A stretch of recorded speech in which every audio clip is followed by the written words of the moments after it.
Right. Hey, everybody. Next video. I haven't forgotten about you. Just stuff going on summertime. Shout out to John Chilton, class 2008, is helping out. We're going to get a web domain, get some stuff set up so that we can sort of make this official. You know, there's some interest. Be sure to subscribe to the channel if you haven't already, so that we know there's interest and we can keep this going. So the second of these introductory videos is going to be about civility, which I want to talk about.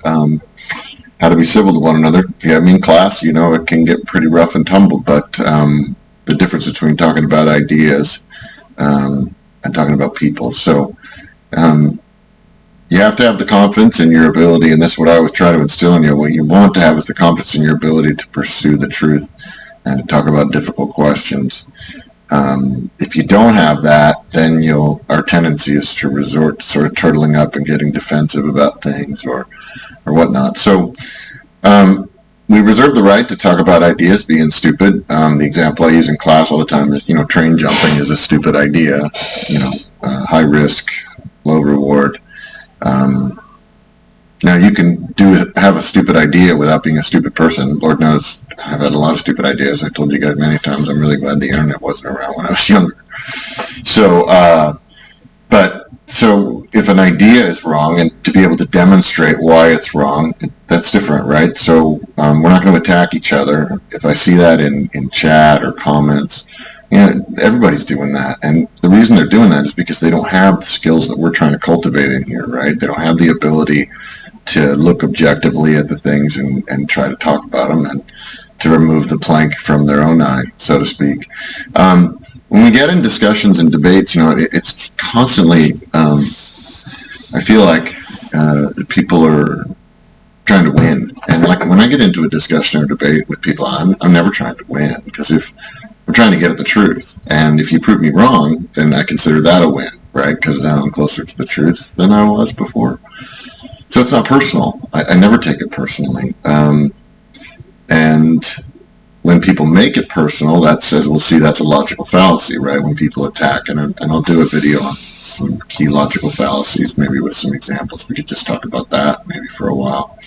But we're going to be civil to one another. We're going to recognize, look, here's the thing. There's people at either end of the spectrum on these things who are screaming obnoxious idiots, and they're yelling at each other and attacking each other because they're not interested in civility. And they're painting a caricature of each other, which may or may not be true. I mean, I suppose, for example, so take the immigration question, right? Nobody wants kids in cages. Nobody wants people to be home. I mean, I suppose there might be people who do, which is weird, but I imagine they're a very small percentage, and they're so ridiculously insane that I don't even know why we would bother. We're not going to talk with them, because there's no point in talking with someone like that, right? So the people who come into this conversation are going to be people who want the same thing, right? We want to solve the problem of homelessness or immigration, right? But we want to find a way, just how we do it is where we differ, right? So the other one is election integrity, right? Voter registration. Okay, nobody wants people to be disenfranchised from their voting. Again, there might be a few people. And, and the other end, nobody thinks that anybody should be allowed to vote just freely and never checked. Okay, those are the two extreme positions, of which I suppose there are some people who want everyone to be able to vote as many times as they want, but that's ridiculous.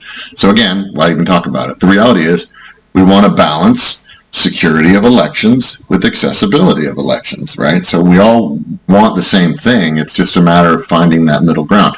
So the civility piece we're going to begin with is the assumption of good intent. It's a Jesuit maxim. We talk about it all the time. Everybody is in this thing. None of us want bad things to happen to people. None of us are, racist or evil or something like that. Right now, they're painting everybody as evil on the other side of the question, and that's because they don't have an argument, all right? So civility means recognizing that, yeah, we may differ on how best to achieve this, but clearly we both want to solve the problem, or we both don't think that that's okay the way it is. We're just debating how best to solve it, and that's the crucial thing to civility. And what comes with that is in part that gratitude, but also humility, right? I don't have all the answers. The most important thing I ever learned is I don't know everything. I don't know. In fact, I know nothing relative to what I could know. And so to constantly have the humility to be learning more, and then the imagination to go, how could someone have a different view of this and not be evil, right? I mean, that's the whole thing, is like this idea that if someone doesn't agree with me, they're evil. That's a huge problem, right? Rather, the civility means you recognize this is a person just like you trying to figure out how to live in the world, and they have a different view on it. And it's not because they're evil, it's because they arrived. And you should understand that it's enriching to us to be able to get out of ourselves imaginatively and hear another perspective and go, wow, okay, I mean, I wouldn't arrive at that, but I can see how you arrived at that. That's what we're going to be trying to do in here, okay? Because, as I say many times, it's more important to do right than it is to be right, yeah? So, again, make sure you subscribe, share the video out, shout out and props to John Chilton, Class 2008, for helping out with this. If you feel like you can help out in getting the message out or helping us with web design or messaging or how we can do this, like I said, it's a group effort, and I want us to be able to talk. People who are tech savvy on video editing and all that stuff can help out. It's just kind of part-time. You know, we're kind of just putting it together as we go. So I'm real excited for people to join us. And yeah, all right. Remember, more important to do right than to be right. All right. Peace.